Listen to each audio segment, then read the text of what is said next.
कांग्रेस नेता राहुल गांधी के x post में देश के युवाओं खासकर जेनजी यानी कि नई पीढ़ी की तारीफ करते हुए उन्हें लोकतंत्र और संविधान की रक्षा करने वाला असली विंग गार्ड बताया है। राहुल गांधी का ये संदेश तब आया है जब नेपाल और बांग्लादेश जैसे देशों में छात्रों और युवाओं के आंदोलनों ने सरकारों को पीछे हटने के लिए मजबूर किया है। वहीं दूसरी तरफ पूरे दक्षिण एशिया में युवाओं के नेतृत्व में आंदोलन की लहर देखी जा रही। इसके साथ ही यह संदेश 2025 और 2026 के विधानसभा चुनावों से पहले युवाओं से जुड़ने की उनकी रणनीति का हिस्सा माना जा रहा है।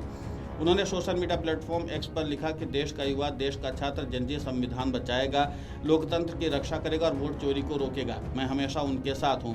राजनीतिक विश्लेषकों का मानना है कि यह सिर्फ एक भावनात्मक संदेश नहीं बल्कि कांग्रेस की ओर से एक रणनीतिक दांव है। अब उनके इस बयान पर राजनीति तेज हो गई। दरअसल केंद्रीय मंत्री नित्यानंद राय ने लोकसभा में विपक्ष के नेता राहुल गांधी के जेनजी वाले पोस्ट पर कहा, पूरा देश और बिहार जानता है कि वोट चोर कौन है। ये कांग्रेसी वोट चोर 78,000 वोट चोरी कर संविधान निर्माता डॉक्टर भीमराव अम्बेडकर को सदन में जाने से रोका और अभी बिहार में एसआईआर के खिलाफ उन्होंने यात्रा निकाली। उनकी यात्रा का मतलब घुसपैठिया बचाओ यात्रा था। अब इस पूरे मामले को लेकर के केंद्रीय मंत्री नित्यानंद राय ने और क्या कुछ कहा है, आप खुद सुनिए उन्हीं की जुबानी। देखिए, वोटर चोर कौन है पूरा देश जानता है, बिहार जानता है।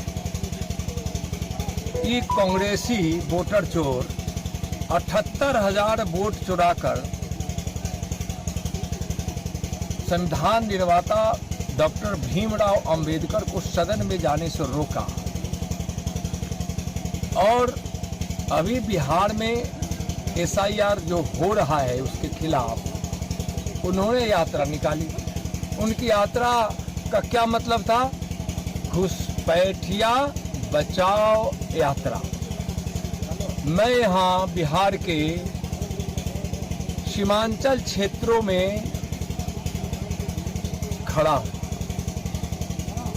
यहाँ गांव-गांव में बांग्लादेशी और रोहिंग्या घुसपैठिए आकर यहाँ के डेमोग्राफी को चेंज किया है।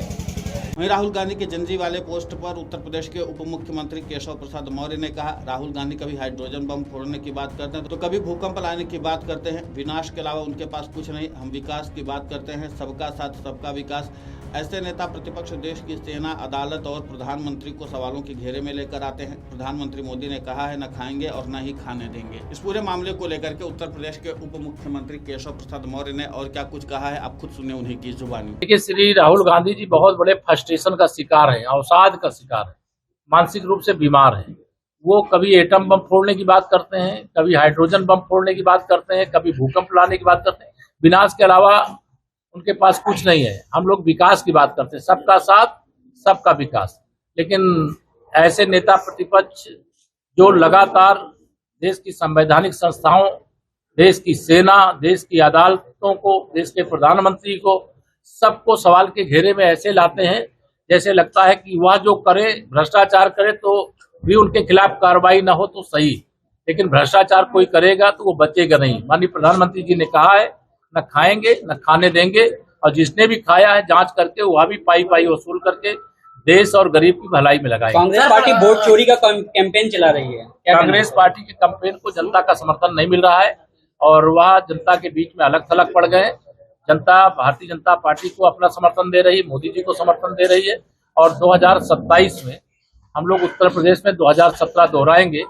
तीसरी बार प्रचंड बहुमत से भाजपा की सरकार। वहीं जेनजी जो बड़ी संख्या में पहली बार वोट डालने जा रहे हैं, 2025 और 2026 के विधानसभा चुनाव में निर्णायक भूमिका निभा सकते हैं। कांग्रेस समर्थकों ने राहुल गांधी के बयान को युवाओं को सक्रिय राजनीति से जोड़ने वाला संकल्प संदेश बताया है। वहीं आलोचकों ने इसे महज राजनीतिक बयानबाजी करार दिया और कांग्रेस की अब तक युवा नीति पर सवाल उठाए हैं। इस पोस्ट में सोशल मीडिया पर हलचल मच गई है और जेनजी फॉर डेमोक्रेसी जैसे हैशटैग भी ट्रेंड करने लगे हैं। लेकिन इतना तय है कि राहुल गांधी के इस बयान के अलग अलग मतलब निकाले जा रहे हैं। वहीं बीजेपी को से इस पर तीखा पलटवार किया जा रहा है। Video desk amarujala.com।